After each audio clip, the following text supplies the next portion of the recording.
Um, just bringing some more thoughts to you. This is mainly, I've just finished doing what you would call a launch well, I had a session with a launch strategist, and we're just talking about my book and how to structure it. And I think I've been writing for so long, but I never really had an idea of who the audience was. And I think over the past few weeks I've kind of been narrowing it down, and it really is about me finding my identity and then avenues of expression. And it just boiled down to the fact that I came here when I was 21, and I've had a very different African experience to pretty much most of the people that I came into contact with. And that meant that somehow my story got buried under the noise of everyone else's story. My story can be looked at as black privilege. My story can be looked at as controversial in that there was some benefit from colonialism that Zimbabwe faced,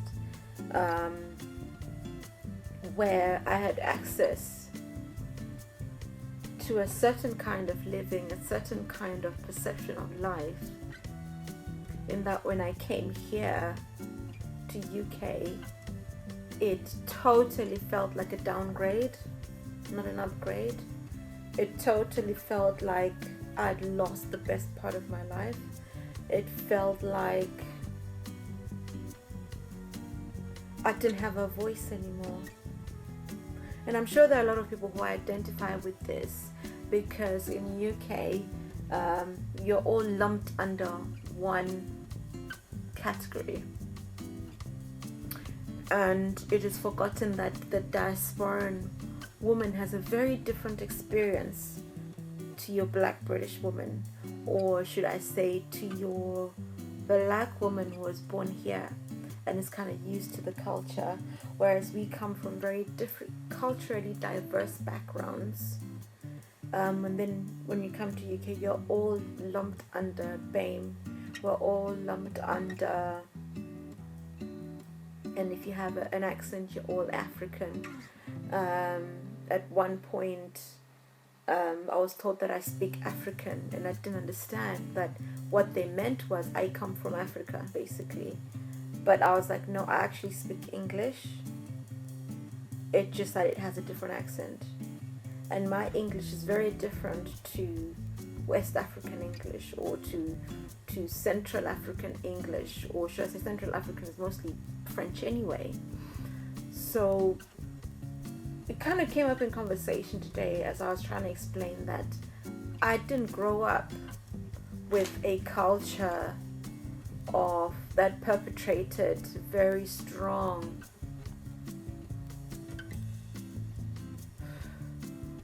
I don't want to say African roots, because that's down to perception.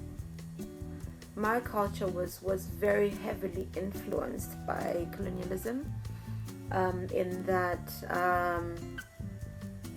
if you said traditional dress to me, this is traditional dress, I didn't have any concept of African print, and I put that in quotes because that's a story for another day, because African print is not African fabric, neither is it really African print, but anyway, that's another story.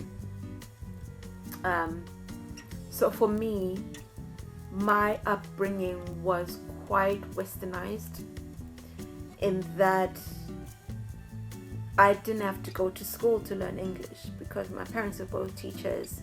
I learned English quite early on. Our home was an English-speaking home.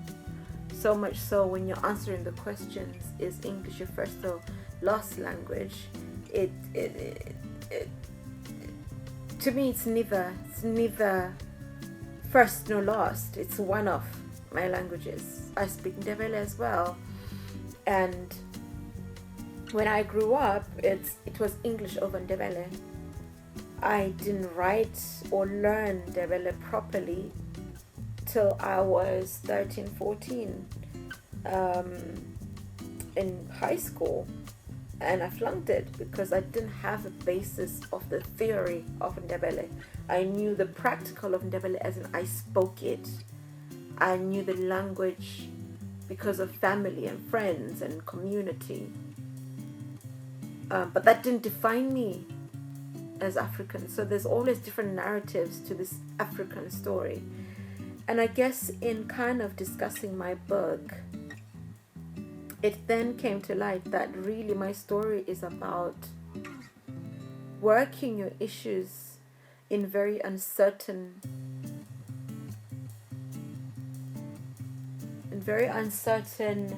environments, learning how to overcome fear in an environment that you're not sure of, learning to overcome fear, learning to gain faith, learning to just basically walk in a new voice, in a new place. And then who do you become in that identity? Because you're not the African that everybody would think you are, but you're also not the Western. You're not as westernized, or should I say you're more westernized than your African counterparts, your African colleagues, your Zimbabwean colleagues at that. Again, because of segregation in Zimbabwe, I grew up on a different side of the world, and I didn't really see the differences and atrocities that people face until I came here in UK and freely mixed with most Zimbabweans. When I grew up, you couldn't go to different parts of my own town if you didn't have a car, and that meant that you only went there at family occasions, when you went for birthday parties. So you only caught a glimpse of happy times. You didn't catch a glimpse of the power cuts that other people experienced, and you didn't. And well, I didn't. It was a very different upbringing. That's why I say, so much so to say that when I came to the UK, it felt like a downgrade. It felt like, how do I then deal with this new reality of tiny spaces, of having to feel like a foreigner in a place that colonized you and trained you to be like them? Then when you come to that very motherland-ish place